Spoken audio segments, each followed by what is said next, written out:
Hey spectators, it's Bishop Inspector. Today we're going over the multiplayer gameplay of The Last of Us by Naughty Dog.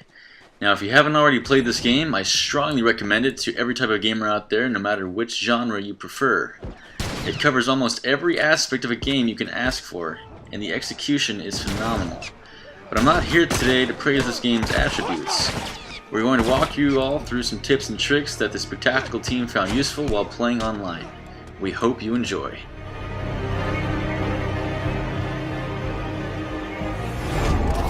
Scratch one!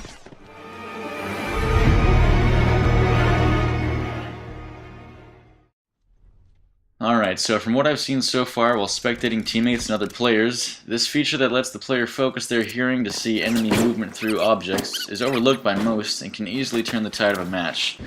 Since this game takes an original style of gameplay that is quite unique by constantly switching the mood from stealth to an all-out battle, you have two ways in which you can use this ability. You can utilize the sneak playstyle by keeping a low profile and using this trait repetitively to make sure that you never get flanked or surprised by traps, or you can exercise the aggressive approach by applying it on the front lines. Both techniques are tactical and their effectiveness will vary with each player's strategy and skill. For those of you who enjoy the more stealthy aspect, it is ideal to be constantly utilizing this ability before you enter any room that you may think is dangerous. The range of this power extends to about 25 meters, so don't expect to see enemies across the map. Now, if you are one of those players who can't get enough of this ability, I recommend that you use the perk Sharp Ears 1 or 2. The second level of this perk grants the player to enter listen mode more quickly, use it 20% longer, and recharges 20% faster.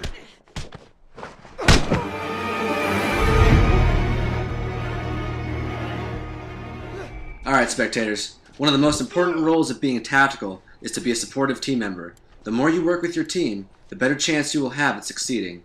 With the perk First Aid 2 and 3, you will be able to quickly bandage allies when they are injured. Since medkits get used up fairly quickly, it is extremely valuable to be able to bandage your teammates in combat. Hopefully if you help them, they will repay the favor by healing you back, since the perk only allows you to heal others and not yourself. Hold on. So reviving is by far one of the most important tips we will discuss in the video. Since the multiplayer revolves around staying alive long enough until you deplete the other team of their respawns, it is you and your teammates' responsibility to keep each other alive. Numerous times I have seen a teammate who is down next to a down enemy be ignored by his teammate because the player is greedy and would rather get the execution points from a kill rather than help their teammate. Not only is this a douche move, it is highly illogical. First off, you can earn 100 points, the equivalent of downing an opponent, from reviving your teammate, and if you are the one who took them down and they bleed out before you can reach them, you get an additional 50 points. Why give up one of your team's respawns just to get a cool looking execution when you can earn more points by being a supportive teammate? Marking and using your ears go hand in hand. If you mark an enemy, your entire team can see them anywhere on the map for a short amount of time, and you earn 15 points. We generally mark an enemy before opening fire. That way, in case we die, a teammate can avenge us.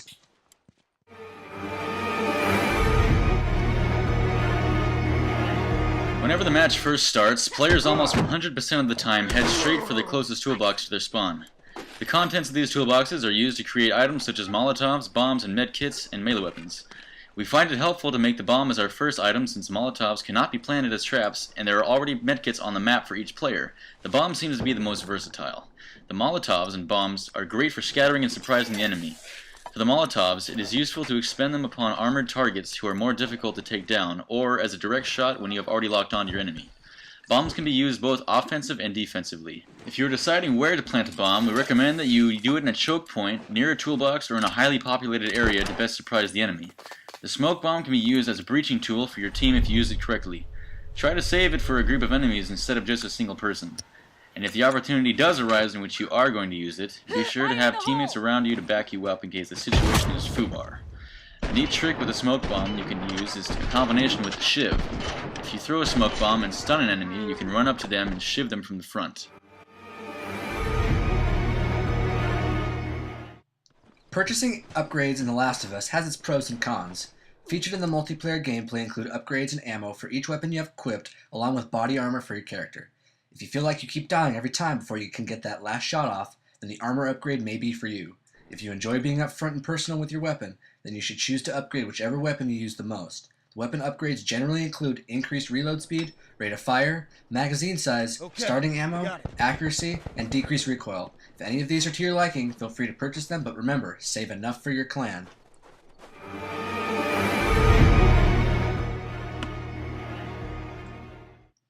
We've covered a lot of material so far, but there is one more thing we need to discuss. One of the key features in The Last of Us multiplayer is each player's individual clan. At the start of your multiplayer experience, you will have to choose whether to be a Firefly or a Hunter.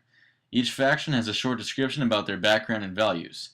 Choosing one side over the other will not give you more of an advantage over your opponent. After this selection, you become the leader of a clan in which you take full responsibility for the entire group over a 12-week period. Each game you play counts as one day out of those 12 weeks. In total, you will have 84 online games to help your clan grow to its largest potential. At the start, this seems like an easy task, but after a few games, the player is thrown a curveball in which a mission is prompted for you to complete. Each mission will revolve around an objective in which you choose to complete for that mission. For example, your mission may say, a group of hunters have taken members of your clan hostage, fight to get them back. And then you will choose one objective from a large list for which you will need to fulfill in order to save your clan members. We recommend that you choose an easy task that you are confident in completing. For us, we started off by getting downs, then we progressed to marking enemies, and then getting revives. This may seem simple enough, however, every time you choose an objective, the next time you come across a mission, that previously selected objective will become more tedious.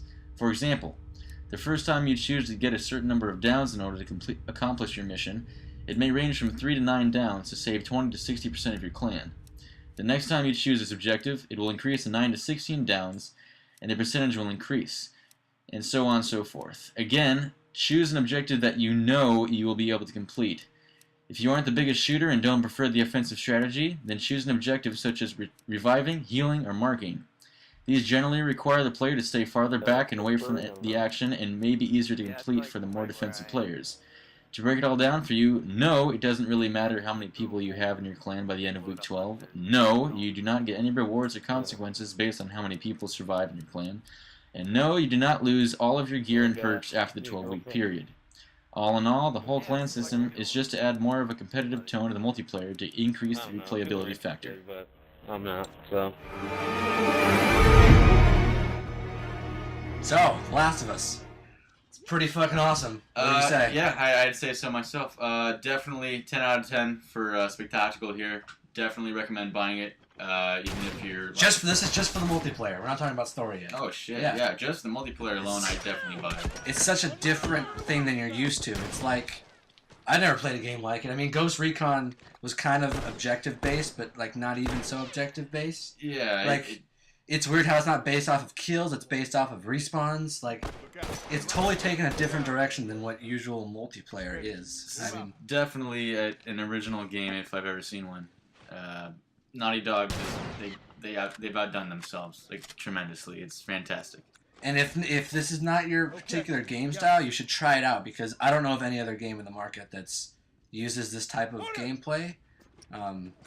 So if you don't like what you see, you should just try it out just to say you try it, because you might like it. You never know. Yeah, and if you're not quite sure on whether or not you should buy it or not, borrow it from a friend or rent it at like Blockbuster or your nearest game dealer. I think this is one of the games where you fucking should buy it. Oh no, like definitely. If not for the multiplayer, for the story. We're only partway through the story, and already lots of goodness. Oh god, it's The so great. the story's pretty great. It's so long too. Yeah, it's pretty long. But yeah, basically, we really enjoyed this game. We enjoyed playing it. Hopefully, these tips will help you get where you need to be as far as your kills, your plans, or wherever objectives you need to get yourself to. Yeah, I mean, this video is basically for you guys. Just if you're brand new to the game and you need some help with the multiplayer, it's kind of tough to start off with this type of like genre, because it's completely different. And so these extra tips and strategies will hopefully keep you guys in the game. Thanks for watching, guys.